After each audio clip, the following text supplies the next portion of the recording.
Hello, and thank you for joining us. Welcome to Business Breakthroughs, presented by Invest Ottawa. I'm your host, Barbara Balfour. Stay with us for the next 30 minutes as we chat with local business owners who found unique ways to pivot during lockdown and who will share some of their secrets to staying resilient during these challenging times. Today's show is the Home Decor Edition, and I have the great pleasure of being joined by two very passionate entrepreneurs who are doing some really original things right now to keep your indoor spaces looking beautiful. First, I'd like to introduce Bala Xavier, who started Instaplants at the height of the pandemic in 2020, along with her husband Abhishek. Instaplants is a specialty home-based business in Ottawa that sells rare succulent plants that are imported from South Korea. Abhishek is the plant expert, and Bala makes charming handmade cement planters. Together, they love crafting succulent plant arrangements that make living spaces beautiful with very little maintenance. Welcome to the show, Bala. Thank you so much for joining us. Thank you, Barbara. So excited to be here Next, today. we're excited to have you too, and I can't wait for you to show us some of your beautiful plants. But first, I'd like to welcome Jeff Jenkins, who is the founder of Beck and Adele. His goal is to change the look of sound by creating audio devices that stand out rather than blend in. Jeff makes speakers that focus on high quality audio within converted vintage radios or handcrafted designs using centuries old woodworking techniques. It's such a pleasure to have you join us. Thank you so much, Jeff. Thanks for having me. I appreciate it.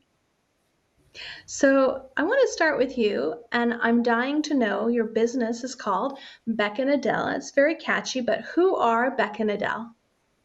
I am Beck. That is my wife. Or sorry, that is my middle name, and Adele is my wife's middle name. And my wife is kind of the pretense to all this So your wife going has a on. background in interior design, right? And all I read was a little bit of an article online that said that your wife only has one rule for decorating the house, and that's no cheap plastic. Talk to us a little bit about that. Yeah, she has an interior design blog, desire2inspire.net, and our house is remaked over on a regular basis. The furniture shifts and the walls are painted, and stuff comes and goes. So I was not allowed to have the regular two speakers and the ugly audio equipment. So to put my stuff in there, I always had to hide it in something that was good looking. So I decided to just make my own. And so, did you have any previous experience with audio engineering or audio design? No, not really. I built sub boxes for my friends in their cars when I was younger, and I've always enjoyed audio. I always liked listening to records and stuff like that. But no, I didn't have any previous experience. Just got down to it. And you come from a long line of woodworkers, right? Yeah, my grandfather. I actually work on my grandfather's bench, and my father was a carver and a woodworker as well. Yeah. I want to hear more about that spiritual experience of taking a piece of wood and shaping it into something beautiful. But first, I want to go back to Bala. You have a very interesting day job, a very cerebral occupation. You're a researcher and a scientist. Tell us about what you do at the University of Ottawa when you're not ordering succulent plants from South Korea. So I'm a postdoctoral fellow at the University of Ottawa Faculty of Medicine. The name of the department is Cellular and Molecular Medicine. So my graduate school PhD training was in biochemistry. I worked with a protein that is involved in cystic fibrosis. So that is what got me involved in the biochemistry of proteins and how these molecules function in our body and how we can design drugs that can counteract these diseases. So I followed my a colleague who is now an assistant professor at the University of Ottawa. He was a previous colleague in where I did my grad school. So I followed him here and did my first postdoctoral training with him. He worked with cholesterol transporters in the body, and I got really interested in that. Now I'm working with a DNA maintenance protein. So I've worked on a lot of different things. I like doing that because um, I like troubleshooting and technical aspects of science. So I like wherever it takes me rather than just being focused on one thing. So I see Instaplants as an extension of that characteristic. So you're a researcher and a scientist, you're a biochemist, you're working on your postdoctoral fellowship, you're a fairly new parent, you've got a young child at home, and you started a business during COVID 19. When do you have time to find some sanity? Like I said, one of the reasons why we like succulents is their low maintenance. They require very little care and attention. Well, not on the day that you receive them because you have hundreds and hundreds of plants which you need to unbox and pot them. That is one of the hardest days. So we plan our day in such a way that we don't try to get overwhelmed. My husband keeps reminding me why we started doing it in the first place because we needed that creative element in our life and we want to have fun doing what we like doing and not get overwhelmed. A slow and steady growth is more important than being burned out and being depressed and stressed about what you're doing. So we So actually when did enjoy you doing start your it. business? We started it, like you said, in the middle of the pandemic. So one of the reasons why we started it was we were at home and we had a lot of time to go through a lot of ideas and business techniques and test the market and stuff like that. So COVID was a blessing in disguise for us. Wow. And why succulents? Is it because they're really, really hard to kill? That is one of the main reasons. And most of us are overwhelmed with so many different things in our lives that we don't have time to fit in all of our hobbies, right? Plants, I think, is just one of them. So succulents are very forgiving when you forget to take care of them or water them. Okay, I just skip this week, it's fine. Next week it's fine. So you can skip months and it's fine, they still survive and are still beautiful, right? So that's why we picked succulents. And the another reason why I picked it is I was able to take care of them. So I had an idea that anybody can take them. It's easy as a beginner plant. So that's why we like succulents as house plants. And you import them from South Korea. What's the connection? Why South Korea? There is not really a connection. A lot of people who sell succulents import them from Korea. Korea is one of the tropical countries where they have a good temperature throughout the year and can have greenhouses outdoors and grow these beautiful succulents. So that is why people are able to get high quality at an affordable price.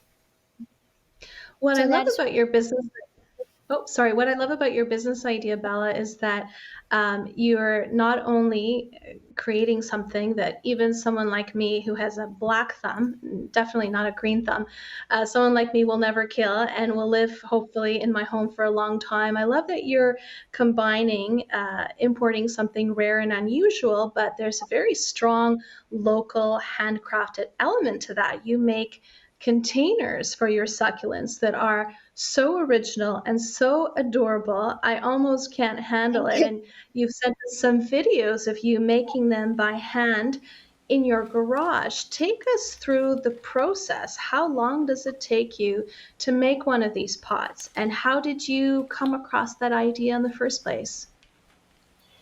Originally we started making our own pots because we didn't have enough containers to put all of our succulents in. So we bought a bunch of cement bags and we would use these paper plastic cups and pour the cement. And if you had seen the pots that we made before, there is a huge difference. Like they look really ugly compared to what I'm making now. So it took a lot of experimentation. Now it's like a second nature to me, but to narrow down the type of cement, what pigments to use, what temperature, it doesn't cause cracking of the concrete and stuff like that. Now, if you see me doing it, it's like a mindless work. You just mix concrete and pour it in a mold and demold it. So yeah, And where do you get the molds from? These molds are, a couple of them are from Amazon in Canada, a couple of them are from the US, and some of them are from China. Wherever I can find cute molds, I just buy them. I really love the product. I want to switch over to Jeff because you also really enjoy working with your hands, and you've obviously turned something that started out as a casual hobby into a way to make a living. Talk to us a little bit about what goes into making a piece and the spiritual journey that you embark on when you work with your hands and you work with a living thing. Yeah, I really like working with wood. I usually get a piece of wood in here and I let it sit in the corner for a couple of weeks to just to take a look at it and to see what I can use and where I can use it. And then as I build it, if the piece is big enough, I go with the grains and try to make it look symmetrical. If it's not, then I just let the wood talk and see how it goes. And every bit of my speakers are handmade. I build the box inside. I don't build the amps and the speaker, but everything else is handmade. I've created the box and the sound myself, and then the exterior as well. So how do you get inspiration? The original idea of omnidirectional, it came from a speaker I had. They built them in the 50s and 60s, and nobody was doing it. And then now I just see inspiration in whatever I look at. It's like almost everything I look at. It's like I can put a speaker in that. I can put a speaker in that.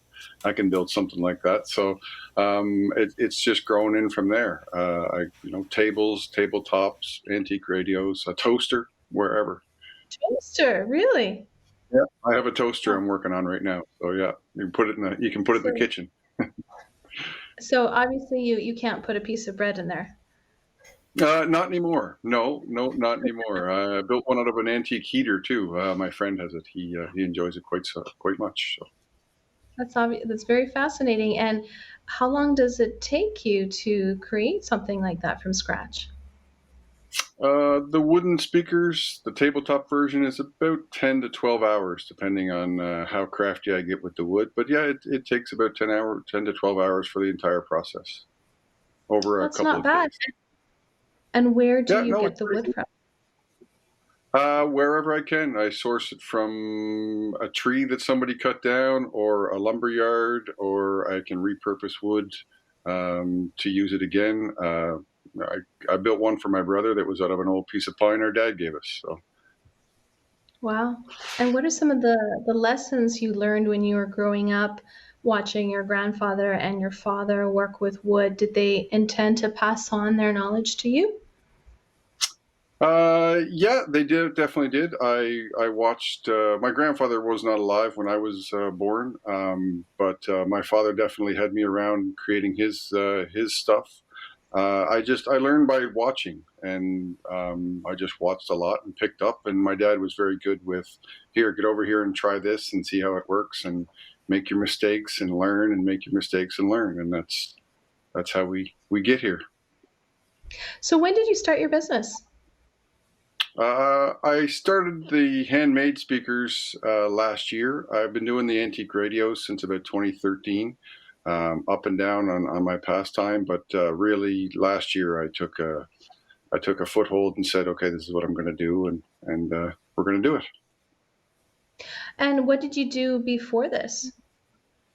I operated heavy equipment, and I was also an IT contractor before that. Okay. Do you find it really relaxing to work with wood? I do. I do. You can put music on out of my own Bluetooth speaker in the shop, and just get to work. And 10 hours goes by almost like nothing. At the end of the day, you're like, wow, that was pretty quick. So it's really good. It's I really peaceful and quiet. I'm really excited to see what that poster ends up coming out. What a brilliant and original idea. I want to shift gears back to Bala. Tell me a little bit about some of the orders that you've had. Who are your clients? Are they mostly apartment dwellers? Are they young single people who don't have a lot of time probably to take care of plants? Who are the people that are putting in the orders? Mostly young people, like you said, and I found that most of my Instagram followers are in the 25s to 40ish range who really like a cute element in their decor. So I, some of them are apartment dwellers who don't have a lot of space to put up larger plants, or who have a very small window space which where they can only fit a small succulent or two. Yeah. So, talk us through your top three best selling succulent plants. Let's start with the bear paw succulent. So beer pie is almost everybody's favorite. My favorite too, because the leaves are like small, fuzzy, cute little beer spa. They're green in color though, but the tips are like claws with some reddish color, and people adore it. And then when you pair it with a snail planter, they sell like crazy. Yeah, like I said, I almost can't handle the cute factor. And what about the moonstone succulent? The moonstone, I mean, the name is already appealing, and then they are small, chubby, sometimes purple, sometimes pink. These succulents change a lot, change their color with seasons. Like the temperature is slightly cold, or when they are sun stressed, they became like in the summer, they would become pink or they would be more purple than green color, and in the winter, they go back to their green color.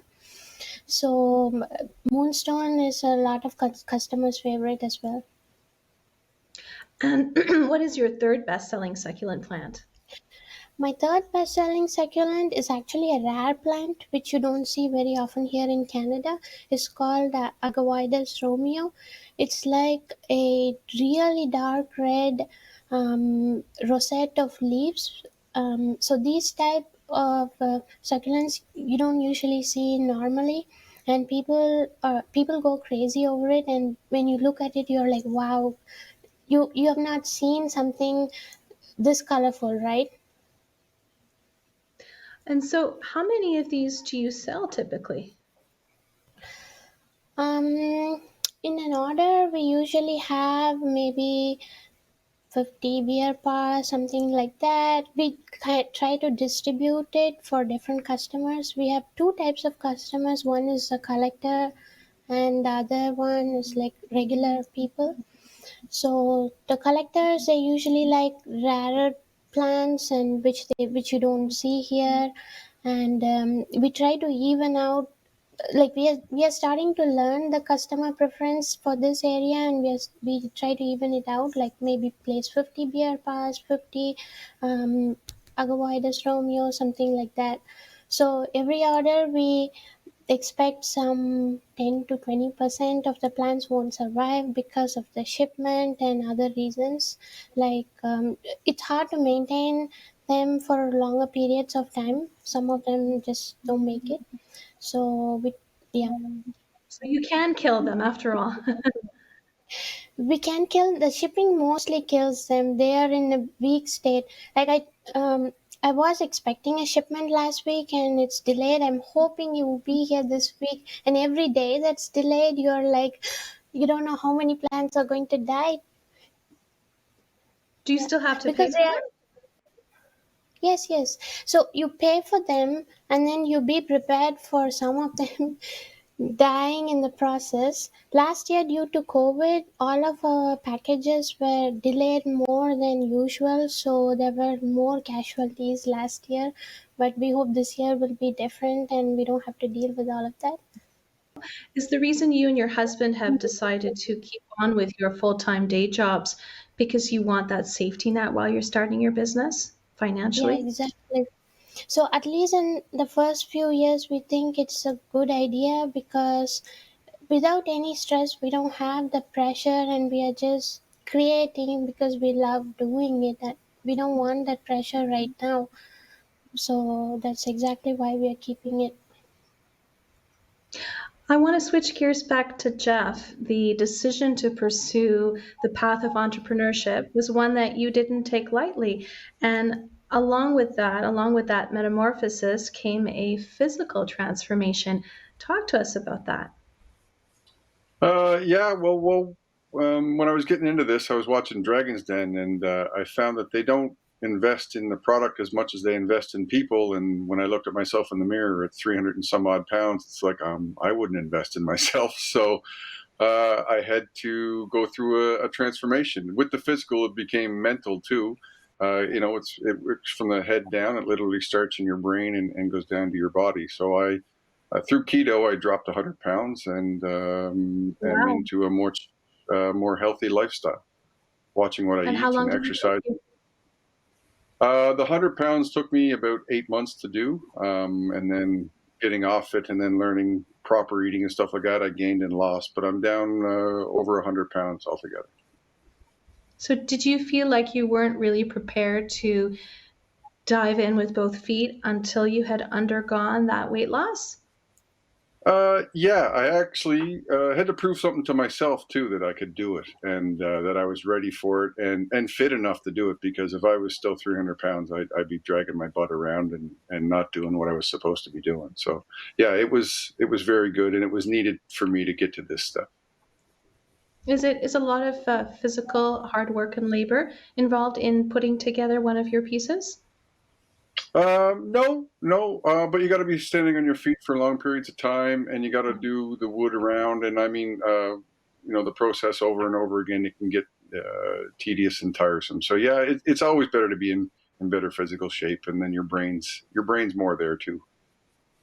So are you doing this full time now? Yes, yep, yes, I am working on the website and working on marketing and building the speakers. So talk to us a little bit about some of the pain points you had that Invest Ottawa and the Digital Mainstreet program helped you resolve or address. My first one was the website. I did have a website before, but I was scared of all the legal ramifications of selling stuff on the web now. They took me through the entire process, helped me with the returns, the warranties, and we talked through that. What are some of those legal ramifications? I don't know. Like, who knows what somebody's going to sue you for these days? But I was just worried about, is it the right product? What are these people going to think? What do I own? Are my designs encroaching on people's patents? All that stuff. Who owns the pictures that I put up? Just everything. Okay. What are some of the other things that Invest Ottawa helped you with that you were unsure about? Well, they got me a business consultant too. We went through a business plan. I created a business plan I was unsure about. And we went through a marketing and advertising. They helped me with the brand logo. I did keep the original one that I designed, but going through the whole process with creative people really made me solidify that, yes, I did have the right branding image, and they really helped me with that, as well as getting out onto Instagram and Facebook with marketing. They were tremendous at that. It's all about social media these days. It definitely sounds like you're on the right path. I want to ask you as well, Bella, how did Invest Ottawa's Digital Mainstreet program help you meet some of your goals? Were you unsure when you first had this idea about how to monetize it and turn it into a business? Yes, you can call us hobbyists at that stage. We were selling mostly through social media. So we didn't have a website or a strong logo or a branding image, like Jeff said. So they helped us design the website first. I had a vision of how the website should look like. It should be simplistic, tell us, have an about paragraph, and then have a small catalog of some of our products, and it needs to be simple. That was my vision, and the website designer perfectly executed it to a beautiful website. I mean, I couldn't be more happier. So they did an amazing job. And then the transformation team, they came in and they helped with how to design content for your social media, who are your audiences, and they help to transform our image, and then design our logo, and then have a website theme and stuff like that. So they've been really great. As someone who really started your business while we were all in the thick of the unknown and the COVID-19 pandemic, what was the most important lesson that you learned that you think you might apply going forwards with your business? Mm, I don't think there is a good time or a bad time because the businesses which had a storefront now have to sell their products through online marketing, right? They and small business like us which don't have a storefront are basically in the same page. Now we sell through marketing and they also have to sell through marketing. So I don't think there is a good time or a bad time. People just keep buying things. That's what I noticed. Maybe it's because they are plants and they are at home and they need more plants because it's therapeutic. They were buying more plants. I'm not really sure. But so if you have an idea, just go ahead with it. That's the most important lesson I learned. I think you're onto something there, Bella. And Jeff, we just have a couple minutes left until the end of our time together. Out of all the tools in your toolbox, and you obviously have a lot, what's the most important one in an entrepreneurship, from an entrepreneurship perspective?